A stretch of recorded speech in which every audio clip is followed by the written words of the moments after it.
Your return is much appreciated by the CoinSeries channel. Request from viewer is, what do you think will happen next? You can also comment your opinion. Thank you to all the subscribers of our CoinSeries. Who came to our channel CoinSeries? You will always be info with the latest CoinSeries news. Option 1, will there be a settlement of XRP and XRP? Option 2, or XRP will win. Option 3, or SEC will win. Please like my video and subscribe my channel. Stephen Neary is allegedly collaborating with attorney John DT in his efforts to file a lawsuit against the Ethereum Foundation. We were entirely accurate regarding all this ETH Gate stuff, and everything we've talked about for years is connected to this. There isn't a massive plot of any type, Charles Hoskinson.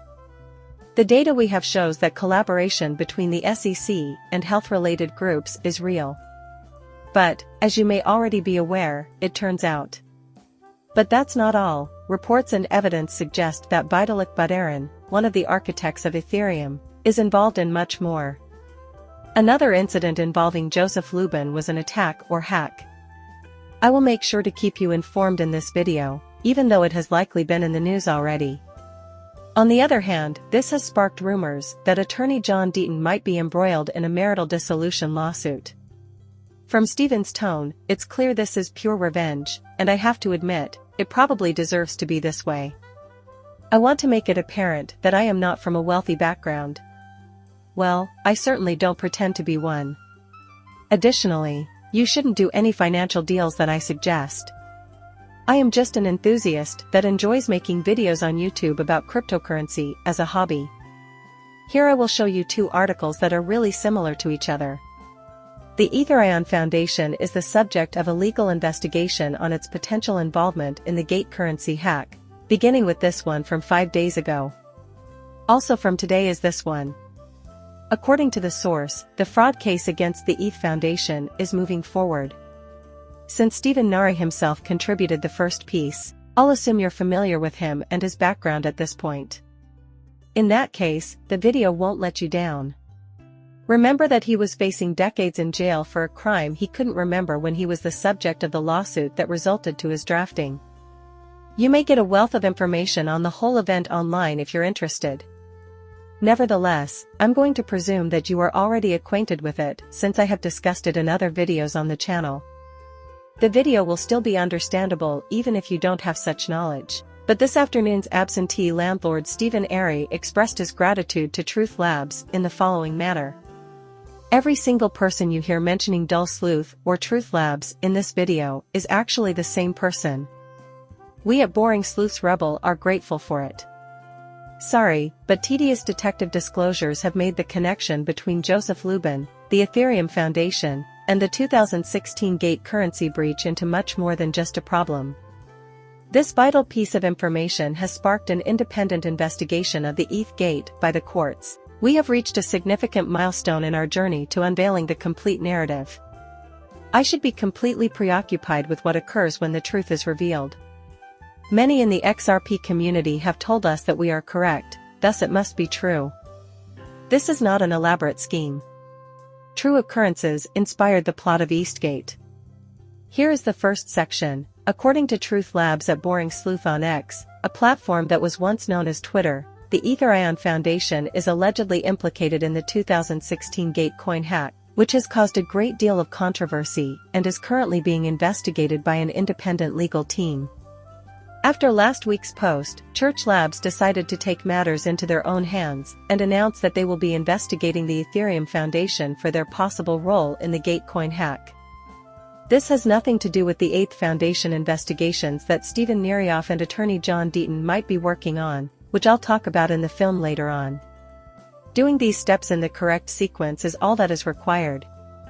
The plot continues. Recent posts by Truth Labs have linked the foundation and its notable members, such as Vitalik Buterin and Joseph Lubin, to the $450 million ETH robbery that happened due to the Gate coin hoax.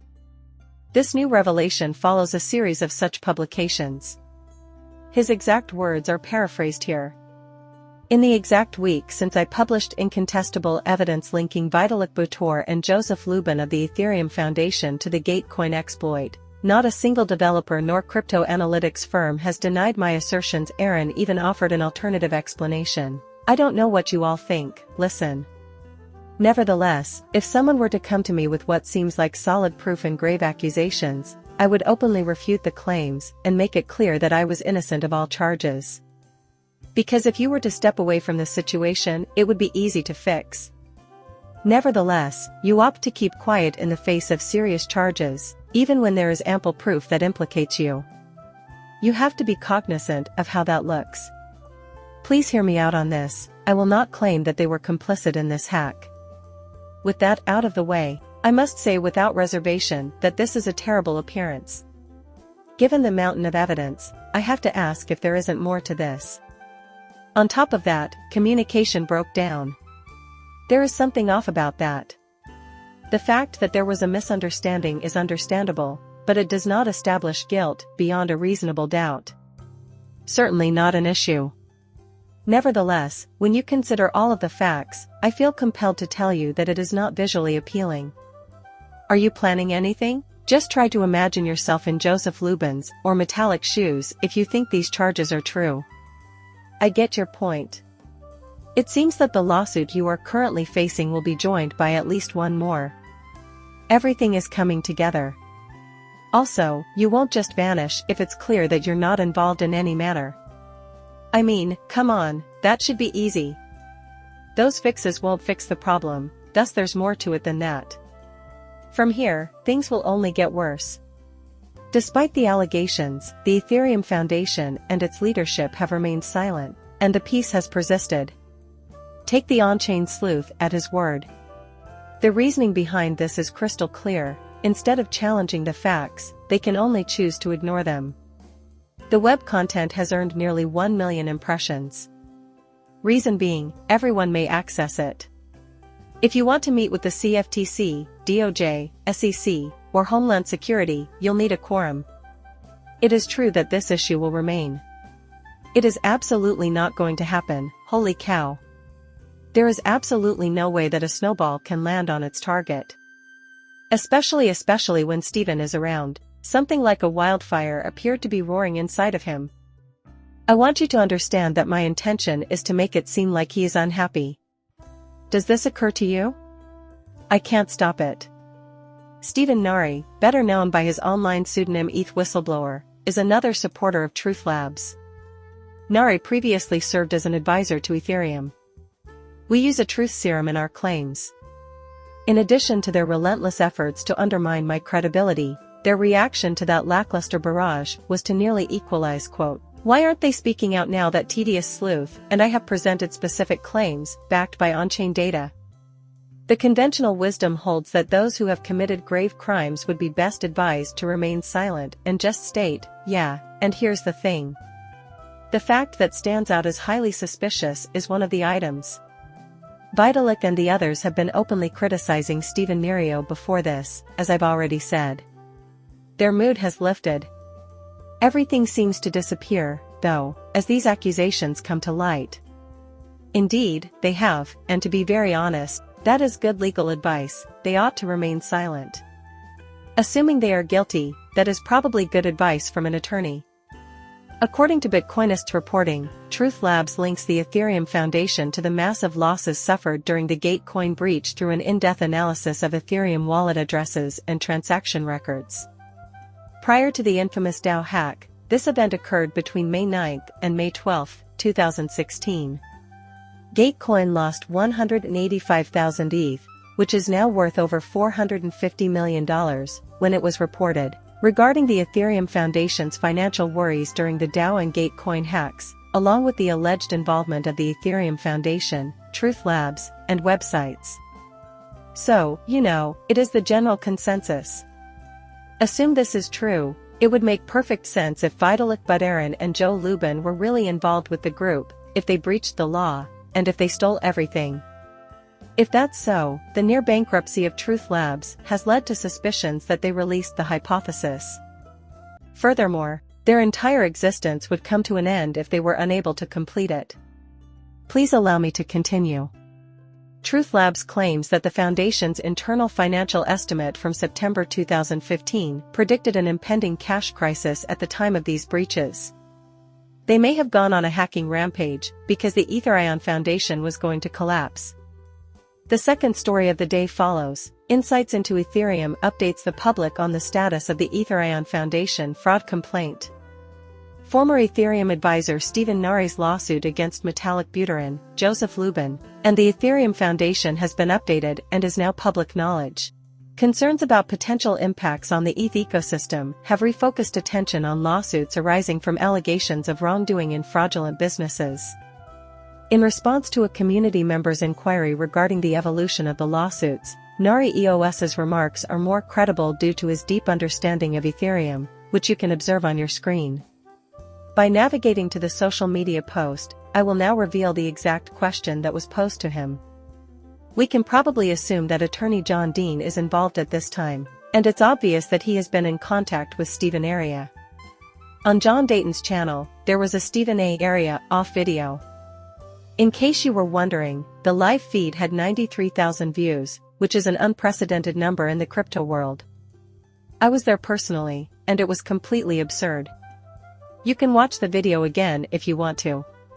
For a worthy cause, up to 93,000 people, about 78,000, 80,000, 085, etc., are going ballistic in the chat room. This has never before received such intense attention.